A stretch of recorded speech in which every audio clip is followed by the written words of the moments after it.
요한은 요한일서 3장에서 그리스도인들이 하나님 자녀다운 삶을 사는 두 가지 방법을 제시했는데, 첫 번째는 죄를 극복하는 삶이고, 또 하나는 형제를 사랑하는 삶입니다. 그래서 이 두 가지가 인간의 노력과 방법으로 가능한가? 그렇지 않습니다. 그래서 그런 까닭에 요한은 이 두 가지를 행할 수 있는 하나님의 도우심이 있다고 언급하는데, 어떻게 도우십니까?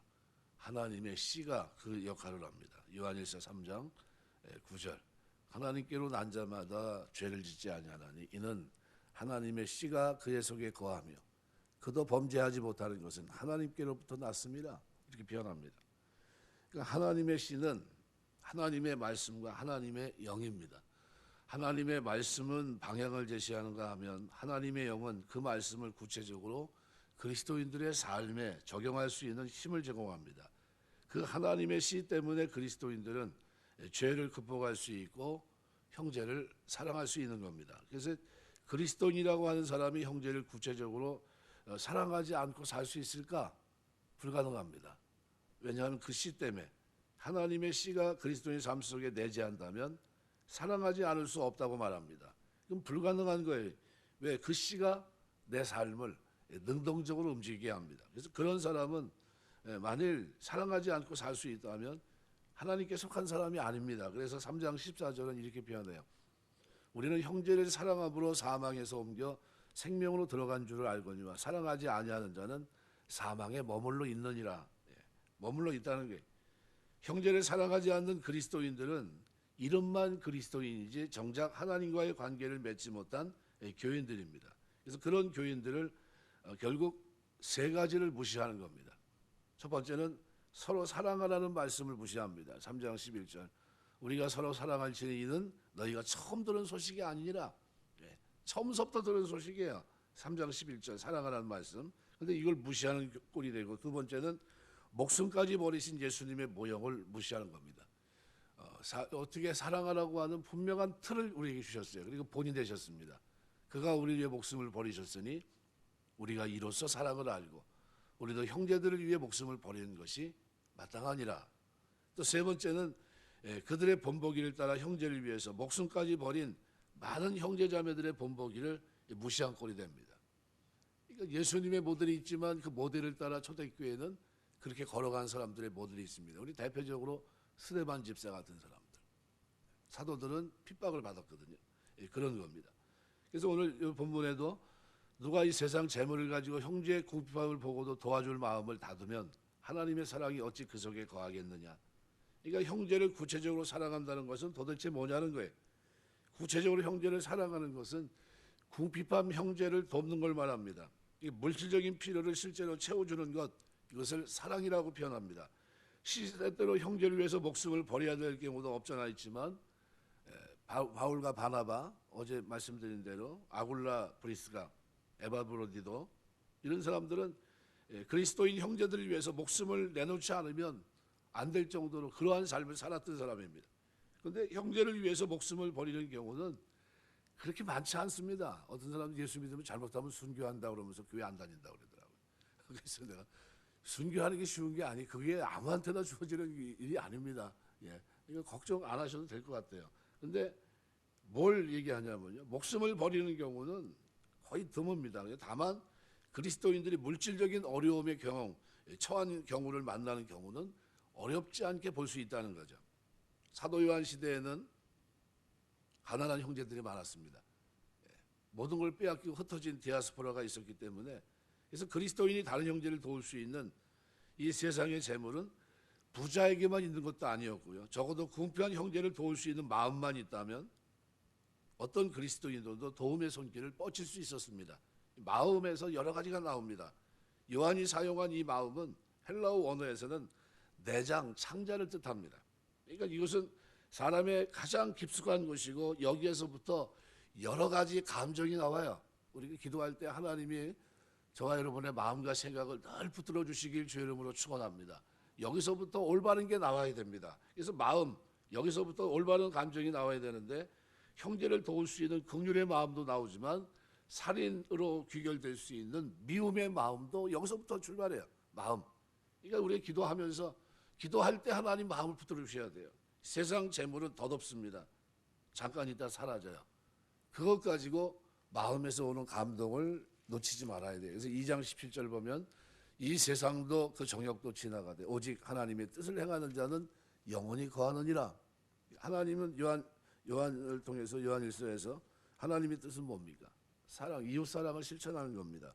그래서 영원한 생명을 소유한 그리스도인이 영원한 삶을 함께 누릴 형제 일시적인 궁핍함에 대해서 눈을 감는다면 어떻게 하나님의 씨가 그 속에 있다고 얘기할 수 있겠습니까?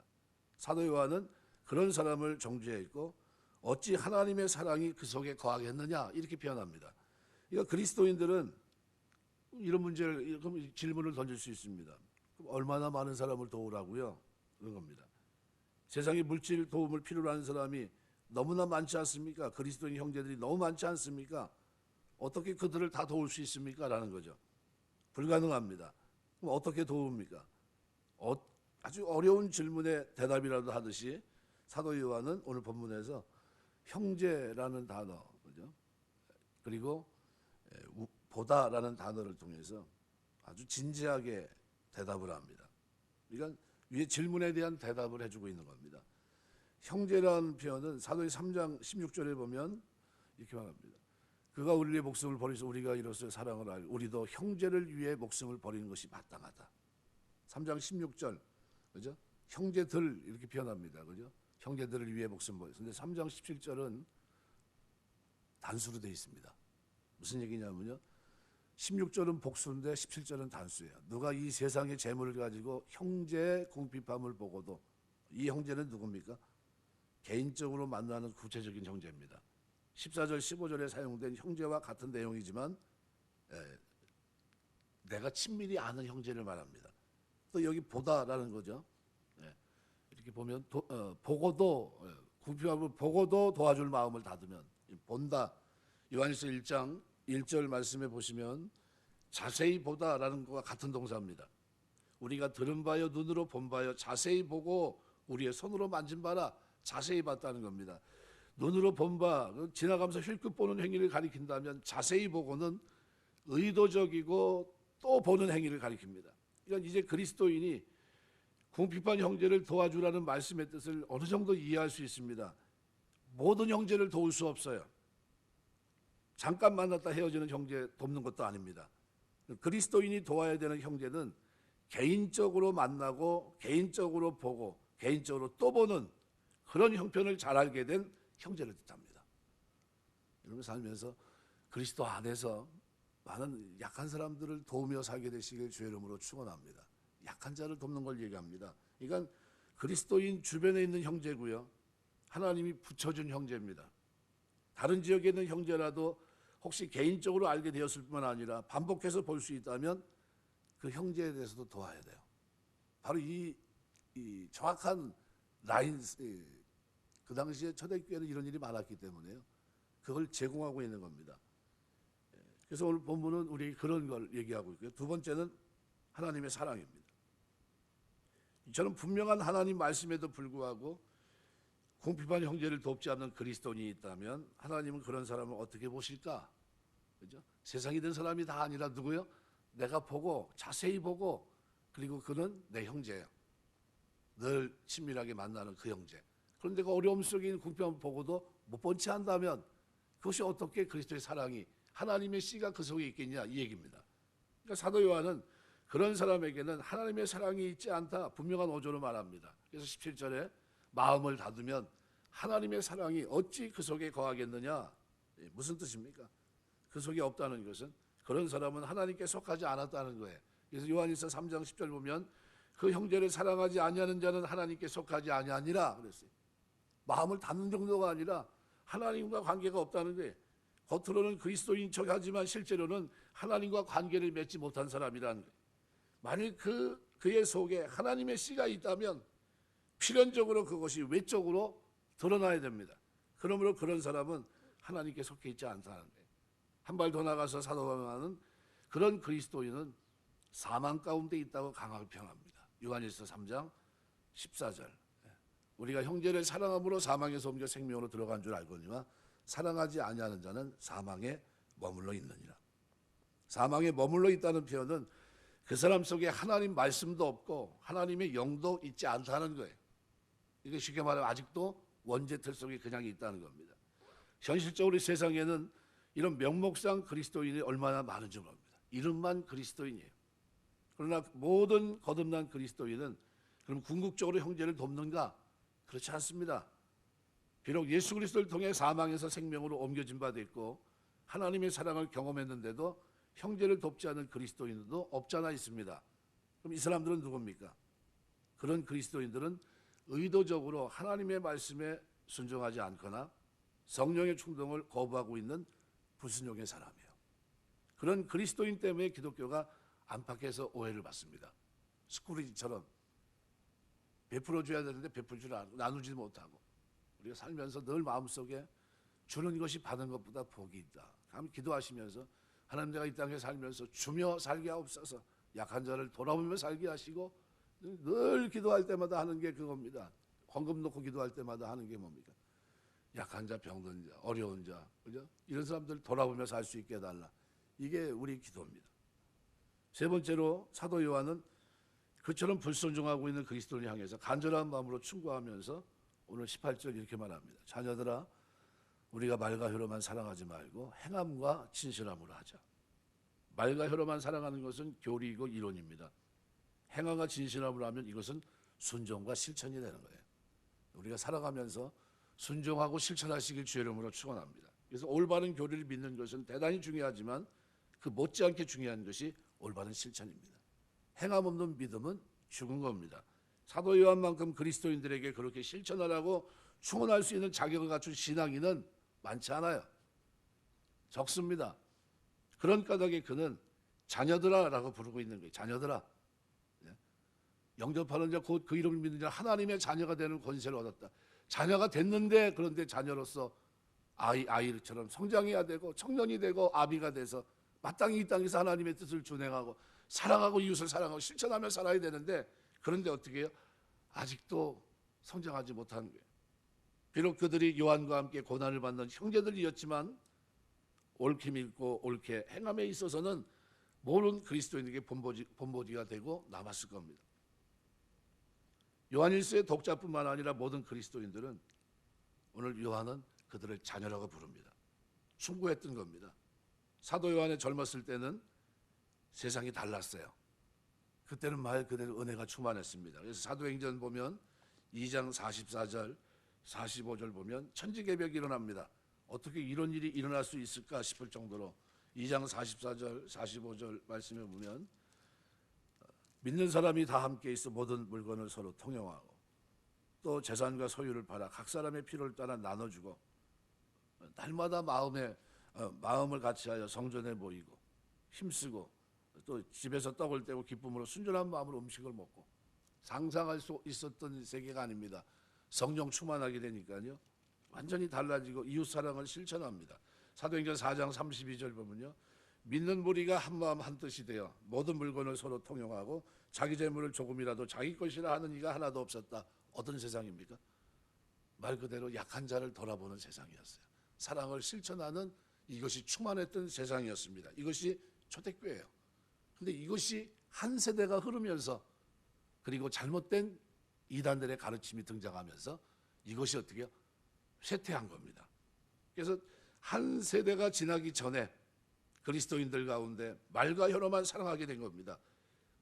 이유는 크게 두 가지입니다. 하나는 이단들의 가르침, 영지주의자들의 등장입니다. 지식을 통해 구원받는다는 그들의 잘못된 가르침은 결국 잘못된 행위를 가져오게 했습니다. 그들의 삶 속에 하나님의 씨가 없는데 어떻게 하나님의 뜻을 따를 수 있겠습니까? 하나님의 뜻은 형제들을 사랑하는 것이고 또 그들의 궁핍을 도와주는 것인데 영지주의자의 등장은 하나님의 백성들을 어떻게 해요? 발을 묶어놨어요. 또 하나는 하나님의 은혜로 구원받는다는 엄청난 가르침에 반기를 든 사람들이 등장합니다. 율법주의자들이죠. 은혜 율법을 더해 구원받는다는 잘못된 가르침을 가르쳤는데 대표적인 교회가 이방교회 가운데 갈라디아 교회입니다. 갈라디아 2장 4절 이런 가만히 들어온 거짓 형제들 때문이라. 갈라디아 3장 2절에서 4절 그것도 중요합니다. 율법, 궁핍한 형제를 도와야 된다고 하지만 말뿐인 그런 초대교회의 모습을 성경이 기록하고 있더라는 거예요. 왜 했습니까? 그 상황을 자세하게 지금 기록해 놓고 있는 겁니다. 그래서 갈라디아서 3장 2절부터 4절까지 보시면 내가 너희에게 다만 이것을 알려는 너희가 성령을 받은 것이 율법의 행위로냐 혹은 듣고 믿음으로냐 너희가 이같이 어리석으냐 성령으로 시작했다가 이제는 육체로 마치겠느냐 너희가 이같이 많은 괴로움을 헛되이 받았느냐 과연 헛되냐 율법과의 문제를 이제 사도 바울이 이제 정의하는 그런 과정입니다. 그리고 난 후에는 우리가 구약에 있는 신명기 15장의 말씀 7절 8절의 말씀을 우리가 잊어서는 안 된다고 생각이 됩니다. 하나님이 그 백성들을 향해서 원했던 삶, 내 하나님 여호와께서 내게 주신 땅 어느 성읍에든지 가나안 형제가 너와 함께 거주하거든 그 가나안 형제에게 내 마음을 완악하게 하지 말, 내 손을 움켜쥐지 말고 반드시 내 손을 그에게 펴서 그에게 필요한 대로 쓸 것을 넉넉히 꾸어주라. 하나님 자녀들에게 하나님이 기대했던 삶이죠. 이런 모습이 누가복음 10장에 나옵니다. 선한 사마리아 사람의 비유. 거기에 보면 강도로부터 약탈과 폭행을 당한 사람은 바로 궁핍한 형제입니다. 율법을 대표하는 제사장 레위인은 형제를 보고도 못 본 채하고 지나갔습니다. 그러나 평상시 외치던 형제 사랑은 그들에게 볼 수 없었어요. 자비가. 그런데 그런 사람들로부터 냉대를 받던 사마리아 사람은 그 궁핍한 형제에게 구체적인 사랑을 베풀었던 겁니다. 우리 주님은 가서 너도 이와 같이 하라 얘기합니다. 뭘 얘기합니까? 사랑의 실천이에요. 그래서 우리 신앙생활은 오늘 17절 18절 말씀 그대로요. 궁핍한 사람을 돕는 건요 말과 해로만 하는 게 아닙니다. 공통분모를 하는 게 아니라요 나의 귀한 것 가지고 섬기는 겁니다. 그래서 행함과 진실함으로 하는 거예요. 말씀했겠습니다. 그래서 그리스도인의 올바른 세계관, 올바른 인생관은 대단히 중요합니다. 올바른 세계관은 뭘 얘기하냐면요. 그리스도인은 현재의 삶의 모든 걸 걸어서는 안 됩니다. 무슨 얘기냐면 그리스도인은 사망에서 생명으로 옮겨졌고요. 영원한 생명을 소유한 사람들입니다. 이미 거듭난 사람이에요. 하나님의 씨가 그 속에 있습니다. 그래서 이 세상을 살면서 영원이라고 하는 안목으로 세상을 볼 수 있어야 됩니다. 그런 까닭에 그리스도인은 형제를 위해서 목숨을 버릴 수도 있지만 또 잠깐 있다가 없어질 물질로 궁핍한 형제를 도울 수도 있는 겁니다.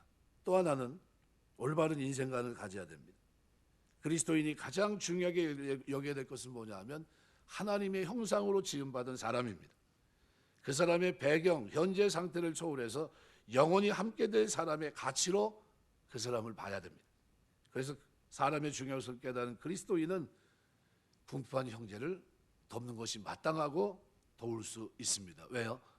하나님의 씨가 우리 속에 있기 때문이에요. 우리 신앙생활 하면서 많은 약한 사람들 돌아보면 올바른 세계관, 올바른 인생관을 가지고 이 땅을 살아내는 저와 여러분 되시길 주의 이름으로 축원합니다. 기도하겠습니다.